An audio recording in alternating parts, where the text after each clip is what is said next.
Growing healthcare concerns tonight in our nation's smaller hospitals. According to our next guest, the risks of complication and even death higher, much higher for patients who go to less frequented hospitals. Here with details, Steve Sternberg, the senior writer for U.S. News and World Report. Steve, thanks for coming on the show. You're really talking here about what you call low-volume hospitals. Is that the same thing as small hospitals? It's not really the same as small hospitals, Gerri. It has to do with the number of procedures a hospital or a surgeon handles, or the number of cases they treat, if we're talking about conditions like heart failure or chronic obstructive pulmonary disease. The whole issue has to do with how well practiced your team is. I mean, imagine, right. I live in Washington, D.C., and if you live here, chances are you're a baseball fan, you root for the Nats, and we had a shortstop who was dropping the ball a lot in the beginning of the season because he wasn't getting enough gameplay. And that's what we're talking about in hospitals. All right, I want to show people real live examples here. For example, with the issue of congestive heart failure, patients are 20% more likely to die in low-volume hospitals. Numbers are shocking. Hip replacement patients, 50% more likely to die in low-volume hospitals. Listen to this, knee replacement. Everybody gets a knee replacement at some point, right? 70% more likely to die in lowest volume hospitals.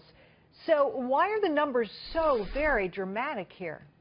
Well, let's remember that we're talking about a relative risk of death over a large number of patients. The risk for an individual patient in a hospital is small, but when you look across the vast landscape of America at the thousands of hospitals that care for patients and do very low volumes of these procedures, because one of the things that shocked us was how many hospitals out there, and there are thousands, that do procedures in small numbers, and there are tens of thousands of patients who have their procedures in these hospitals.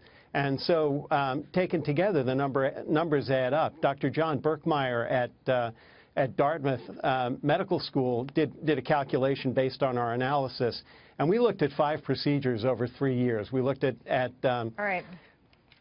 5 procedures over 3 years. Over a 3-year period. And Gerri, if I can just say that he found 11,000 deaths that could have been averted over those three years if people who had gone to the lower volume hospitals had gone to the highest volume hospitals. So quickly, I want to get to some actionable advice here. There are procedures that are the riskiest at low volume hospitals: bariatric, lung cancer, esophagus surgery, joint replacement. Those are the things that if you go to one of these hospitals where they don't do these procedures very often, you're more likely to have problems.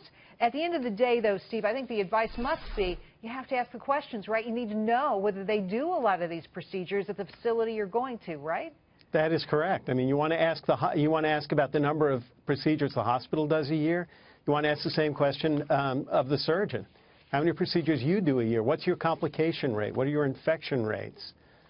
Great stuff. Steve, fascinating study. Thank you for bringing it to us. Oh, my pleasure. Thanks for having me.